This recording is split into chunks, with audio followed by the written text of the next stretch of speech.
ఓం శ్రీ పరమాత్మనే నమః. శ్రీ భగవత్యే నమః. శ్రీమద్దేవి భాగవతము 7వ స్కందము 31, 32 అధ్యాయాలు. మొత్తం 7వ స్కందంలోని 29వ భాగం ఇప్పుడు మనం తెలుసుకుంటున్నాము. దేవతలందరూ నరకాసురుని గురించి భువనేశ్వరిని, భగవతి భువనేశ్వరిని ప్రార్థించగా అప్పుడు స్తుతిస్తున్న దేవతలకు మణిద్వీపమందు విరాజమానురాలై ఆనందమగ్నమగు భగవతి జగదంబ పలకటము మనం ఇప్పుడు తెలుసుకుంటాము.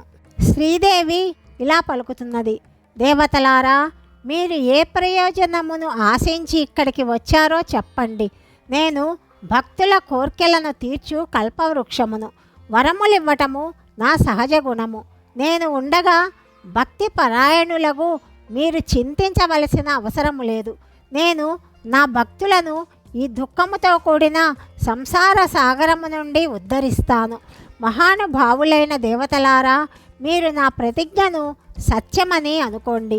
స్నేహ పరవశ అయిన భగవతి జగదంబ ఈ విధంగా పలికింది. ఆ దేవి మాటలు విని దేవతలు ఎంతో సంతోషించారు.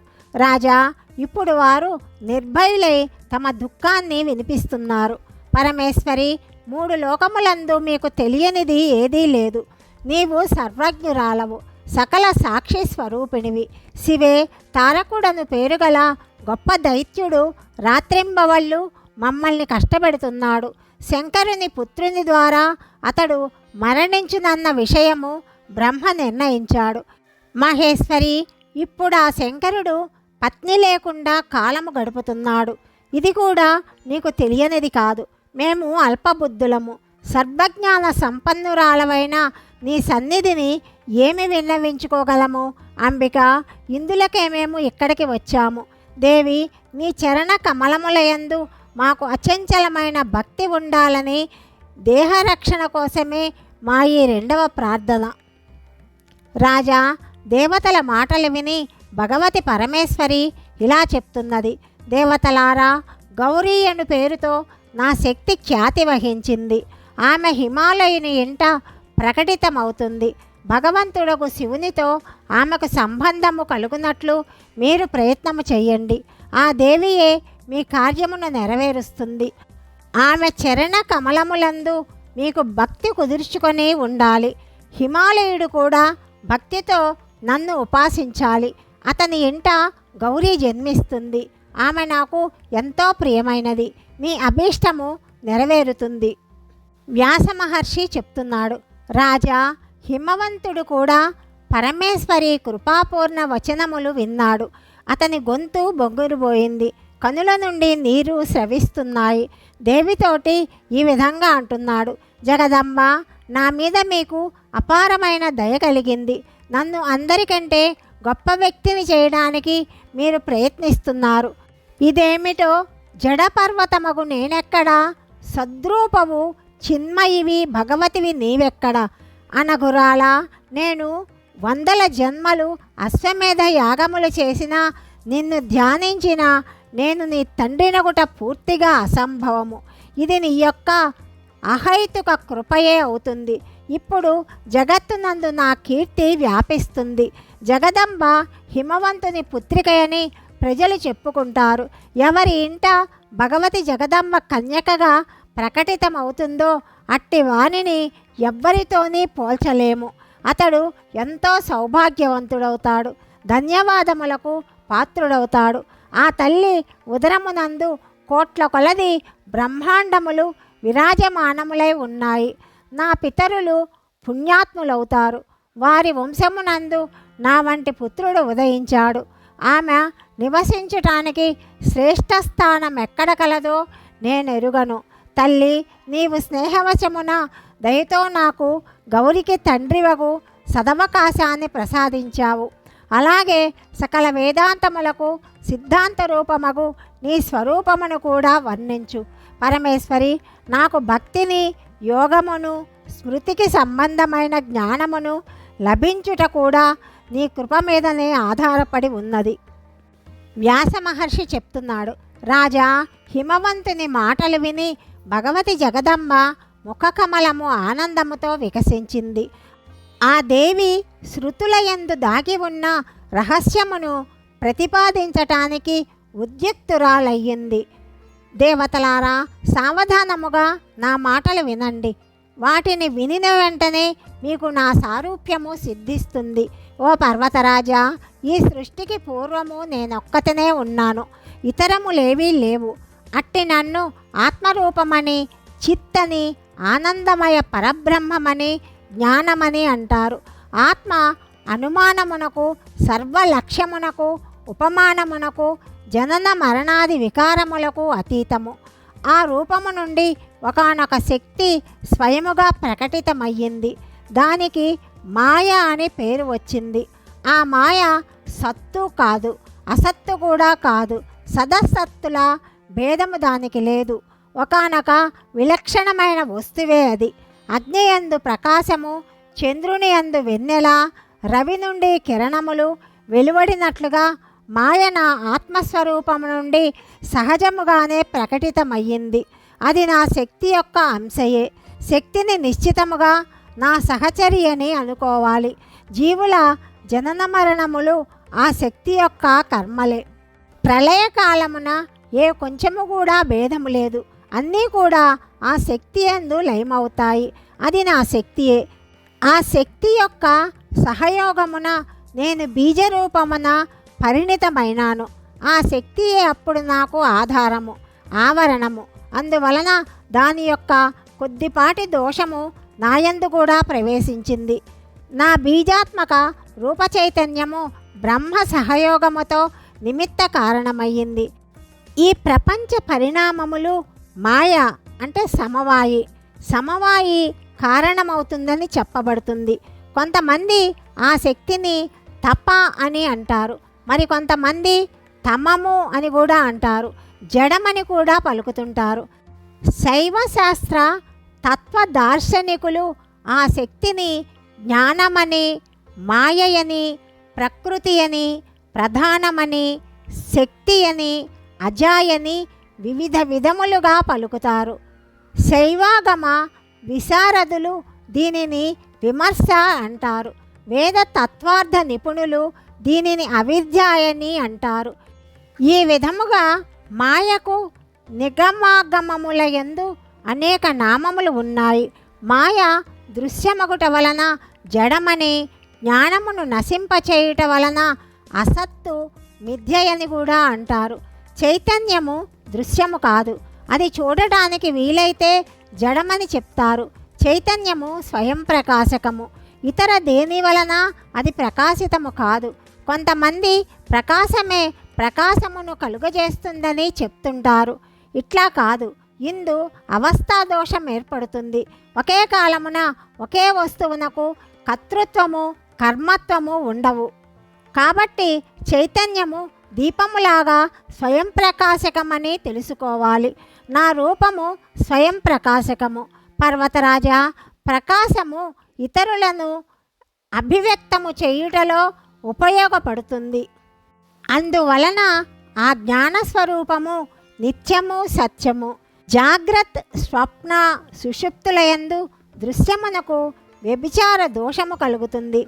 అంటే అన్ని కాలముల యందు కూడా లేకపోవటము.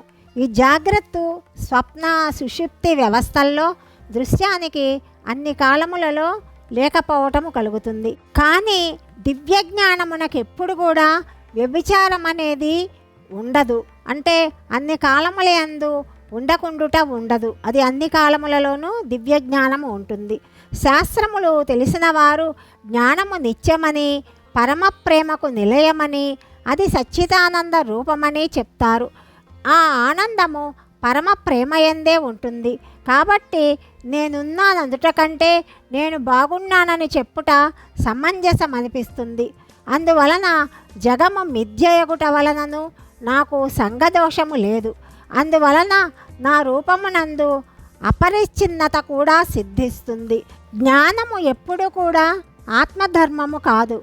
లేకపోతే అందు జడత్వము చోటు చేసుకుంటుంది. జ్ఞానము యొక్క ఏదో ఒక అంశమునందు జడత్వము దాగి ఉన్నదని ఎప్పుడు కూడా చూడలేదు. ఇక ముందు కూడా చూడలేము. అలాగే చిద్ధర్మము యొక్క విషయమునందు కూడా అవగతము చేసుకోవాలి. చిద్ధర్మమునందు రెండవ చిత్తు ఏమీ ఉండదు. ఆత్మ జ్ఞానరూపము, సుఖమునిచ్చేది, సత్యము, సంపూర్ణమైనది, సాంగత్యము లేనిది, ద్వైతరహితమని సిద్ధమవుతుంది. అదే ఆత్మ తరువాత పని ఇంకా కర్మతో సంబంధముంచుకొను తన మాయ వెంటన ఉండి పూర్వము అనుభవించిన సంస్కారములు, కాలకర్మల యొక్క విపాకము, తత్వ సంబంధమైన అజ్ఞానవశమున సృష్టి చేయు తలపుతోటి శరీరాన్ని ధరిస్తుంది. హిమాలయ, నేను నా రూపమును పరిచయము చేశాను. ఈ రూపము అలౌకికము, అవ్యాకృతము, అవ్యక్తము, అలాగే మాయా శబలము కూడా. దీనిని సకల శాస్త్రములందు సకల కారణములకు కారణమని, తత్వములకు మూలము, సచ్చిదానంద విగ్రహమని తెలుపబడింది. ఈ దివ్య రూపము సకల కర్మల సముదాయము, స్వేచ్ఛగా జ్ఞానమును ఆశ్రయిస్తుంది. హ్రీంకార మంత్రవాచ్యము, అలాగే ఆదితత్వము. నా ఈ రూపముతోనే శబ్ద తన్మాత్రకమైన ఆకాశము, స్పర్శ తన్మాత్రకమైన వాయువు, రూప తన్మాత్రక యొక్క తేజస్సు క్రమముగా ఉత్పన్నమవుతాయి. దీని తరువాత రసాత్మక జలము ఉత్పన్నమవుతుంది. తరువాత గంధముతో కూడిన పృథివిని ప్రకటితమవుతుంది. ఆకాశమునందు కేవలము ఒక గుణము శబ్దమై ఉంటుంది. ఆ శబ్దము, స్పర్శ, ఈ రెండు గుణములు వాయువునందు ఉంటాయి. స్పర్శ, రూపము, విద్యపురుషుడు, ఈ మూడు గుణములతో కూడినదే తేజస్సు అని చెప్పబడింది. శబ్ద, స్పర్శ, రూప, రస, ఈ నాలుగు గుణములు జలమునకు కలవని చెప్తారు. శబ్ద, స్పర్శ, రూప, రసగంధములు 5 కూడా ఈ గుణములతో కూడిన పృథివిగా చెప్పబడింది. వాటి నుండే మహత్తత్వము ఉత్పన్నమయ్యింది. దానిని లింగము అని చెప్తారు. ఇదే ఆత్మ యొక్క సూక్ష్మ శరీరము. దీనిని సర్వాత్మయని చెప్తారు. ఈ జగత్తు బీజరూపమున స్థితమై ఉన్నది. దాని నుండి లింగదేహము ఉత్పన్నమవుతుంది. ఇంతకు మునుపు చెప్పినది అవ్యక్త పరబ్రహ్మ యొక్క కారణ శరీరము. తరువాత పంచీకరణ మార్గమున 5 స్థూలభూతములు ఉత్పన్నములవుతాయి. వీటి స్థితిని గూర్చి వర్ణిస్తాను. పైన చెప్పిన 5 భూతములయందు ప్రతి ఒక్కదానికి 2 భాగములుగా విభజించబడింది. తరువాత ఒక్కొక్క దానిని 4 భాగములుగా వేర్వేరు చేయబడ్డాయి. అన్నిటికీ ఒక్కొక్క ఇతరాంశ ఉంటుంది. దానిని జోడించటం వలన అవి అన్నీ కూడా 5 భాగాలుగా సిద్ధమవుతాయి. అదే కార్యరూపమున పరిణతి చెంది విరాట్ దేహము సిద్ధమవుతుంది. ఇదే పరమాత్మ యొక్క స్థూలదేహము. పంచభూతముల సత్వాంశతో స్తోత్ర మొదలగు 5 జ్ఞానేంద్రియములు ఉత్పన్నమవుతాయి. రాజేంద్ర, ఈ సకల ఇంద్రియములు పరస్పర సంబంధములు కలిగి ఉన్నాయి. వృత్తిభేదముతో 4 విధములైన ఒక అంతఃకరణము ఉత్పన్నమయ్యింది. అది సంకల్ప వికల్పములను చిక్కులో చిక్కుబడి ఉంటుంది. అప్పుడు ఆ అంతఃకరణమును మనస్సు అని చెప్తారు. సంశయరహితమై నిశ్చితమైన వస్తువును తెలుసుకోవడానికి యోగ్యత ప్రాప్తించినప్పుడు అంతఃకరణము బుద్ధి అని చెప్పబడుతుంది. అనుసంధాన వృత్తి కలుగగా అంతఃకరణమునకు చిత్తమను పేరు వస్తుంది. స్వరూపమునందు అహంకార వృత్తి ఉత్పన్నము కాగా ఆ అంతఃకరణమును అహంకారము అని అంటారు. పంచమహాభూతముల రజోంశమున వాగాది కర్మేంద్రియములు ఆవిర్భవిస్తాయి. వీటికి పరస్పర సంబంధం ఉంటుంది. వీటి రజోంశమున ప్రాణాది పంచవాయువులు కలుగుతాయి.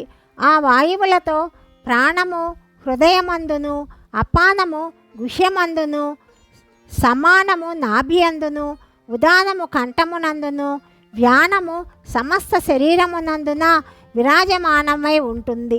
ఈ విధంగా 5 జ్ఞానేంద్రియములు, 5 పంచేంద్రియములు, బుద్ధితో కూడిన మనస్సు, ఇవి 17 అవుతాయి.